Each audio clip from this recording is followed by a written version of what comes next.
This is Barry. This is Extraordinary Stories podcast, and this is something slightly different. A story in parts.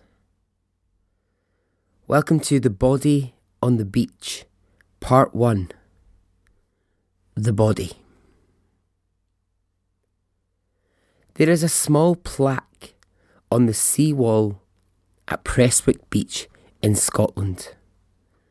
The plaque reads, Annie Borjesson, born 7th February 1975. Found dead 4th December 2005.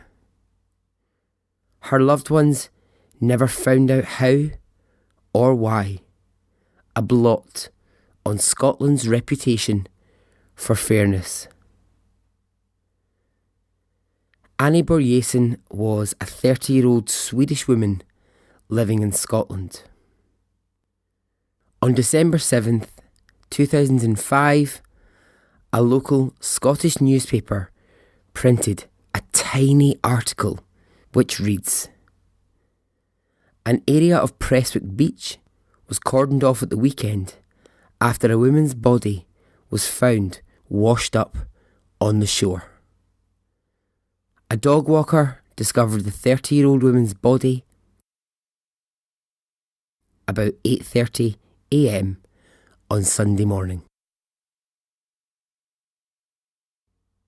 A police investigation team quickly sealed off the area, but there are no suspicious circumstances surrounding her death. Yes, that's right. It reads, no suspicious circumstances.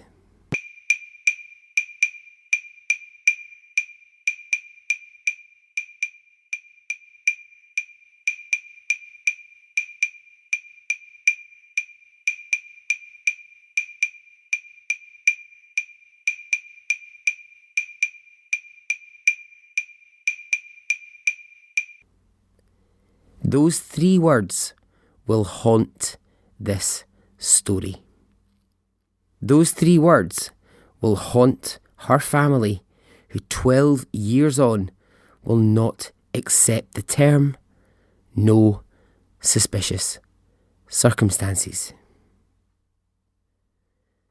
The tangled web that is the death and the investigation surrounding Annie Borjesson's death is one which I've worked hard to untangle.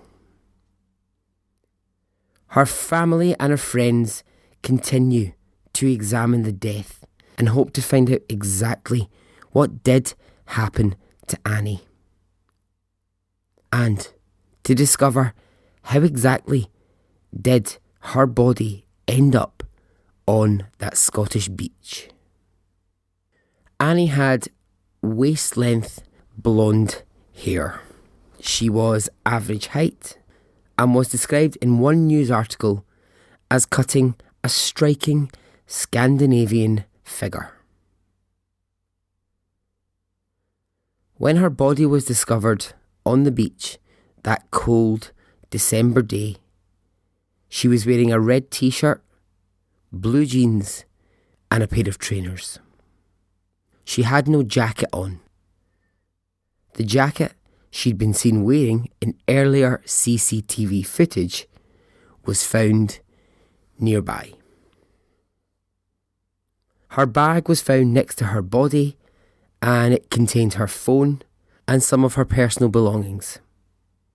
In her bag she had cash and a cheque.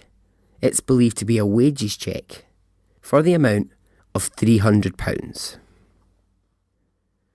Her filofax, which those close to Annie say she was never far away from, wasn't with her. She used her filofax everywhere she went, sometimes as a purse, and she often kept money, tickets and other documents in it. Annie's body showed bruises, one on her left temple and bruises on the inside of her arms.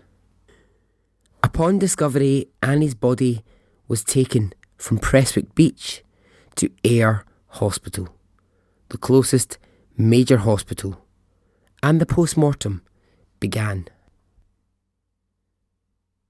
Tests for drugs and alcohol in her system were performed on that day, and the pathologist found just 19 milligrams of alcohol per 100 millilitres of blood in her system.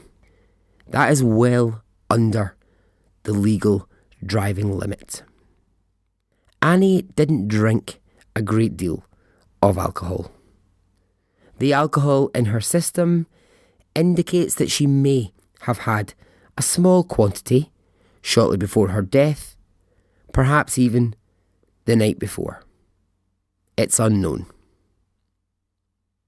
There were no drugs in her body, or at least any that could be detected. The post-mortem results concluded that Annie Borjesson had died as a result of drowning. The words suicide and accident were used in some news reports. At the same time as the post-mortem was being conducted, Scottish police were issuing a statement with the words "no suspicious circumstances." A second post-mortem was carried out in Sweden, and it revealed new information about Annie's body. But I'll get to that later.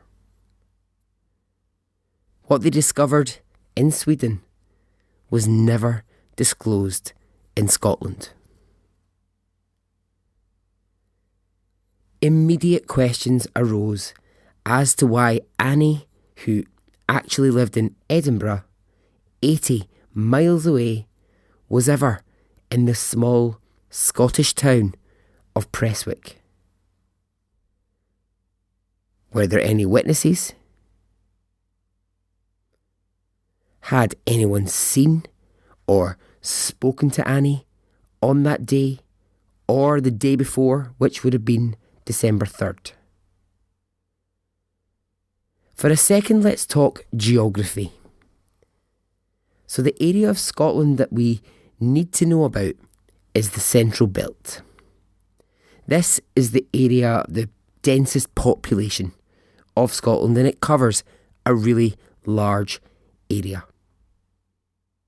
On the east of the Central Belt, you have Edinburgh, Scotland's capital city, and this is where Annie lived. On the west, you have Glasgow, and this is where I live. Southwest of Glasgow, you have Ayrshire. Ayrshire is a large area, and it's made up of many, many small towns and small villages. And one of those small towns is Prestwick. Prestwick is a town in South Ayrshire, and it's about 30 miles southwest of Glasgow. It's important to know this because Annie found herself there only days before her death. Unless you lived around the Prestwick area, you would have no real other reason to go there other than to visit the airport if you were travelling somewhere. If you're living in Glasgow, you have two airports to choose from. You either have Glasgow International Airport or you have Prestwick Airport. Neither of these are particularly convenient to access, but they are busy all year round. Is this why Annie was in Prestwick? Was she planning to fly somewhere? Was she going home to Sweden? Was she perhaps going to another destination altogether? Let's look at why Annie was in Scotland. Well, she was here because she was studying English in Edinburgh. Annie was a talented, linguist. She could speak many, many languages. Her English was impeccable, but she always felt there was room for improvement. And so in order to improve her English, she'd chosen Scotland as the place to come and improve upon the English that she could speak. But also, way more important than that, she had a passion for Scotland.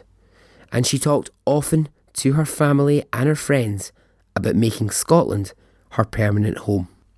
Annie's mother says that Annie wanted to see more in life than just Sweden. She had friends in Sweden. She had a job, she had a life, but she wanted to travel and she wanted to see more. She'd visited Scotland 3 times. First time was a holiday. The second time was for work. And the third time, Annie was on a scholarship. She'd come to Edinburgh, and as part of her scholarship, she was here to learn further English and to work in the capital city. The news of Annie's death reached her family in Sweden quickly, and immediately they flew to Scotland. Her mother, Annie Borjesson, who will play a major part as the story unfolds, is immediately unhappy with the ruling of drowning. Gaia will, from the day that she hears of Annie's death until today, fight for the truth about Annie's death.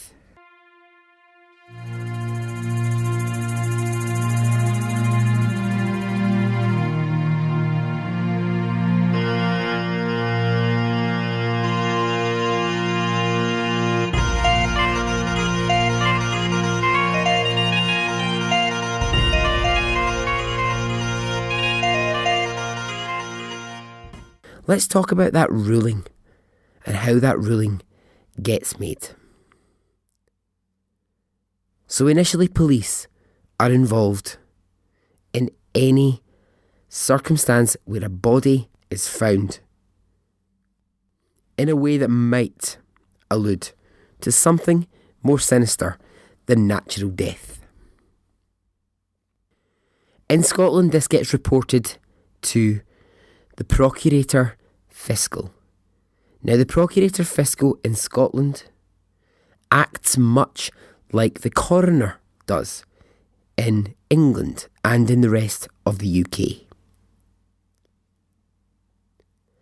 The Procurator Fiscal's office, they have a duty to investigate all sudden, suspicious, unexplained, unexpected, or accidental deaths in Scotland, and also to investigate any death occurring in circumstances which may give rise to an issue of public safety or concern.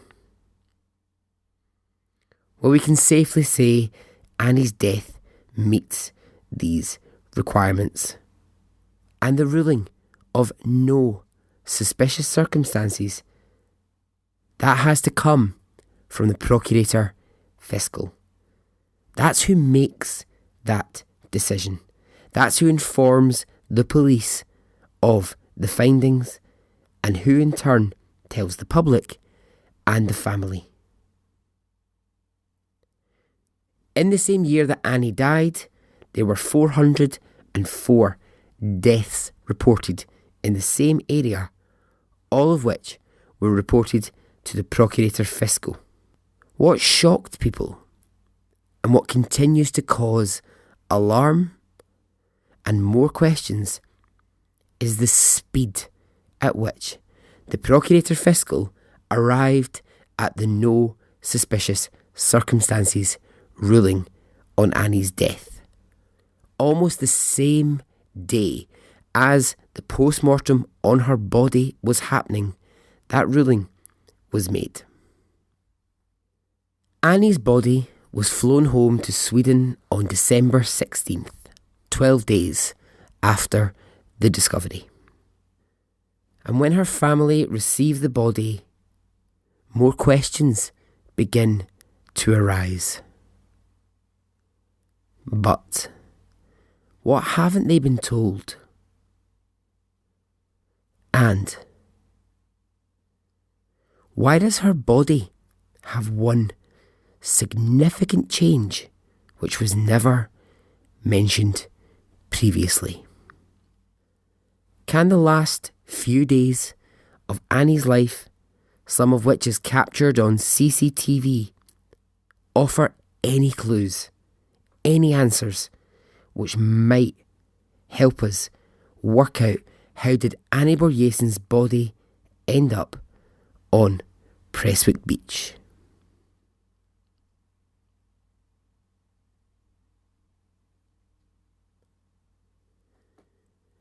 In part 2 of The Body on the Beach,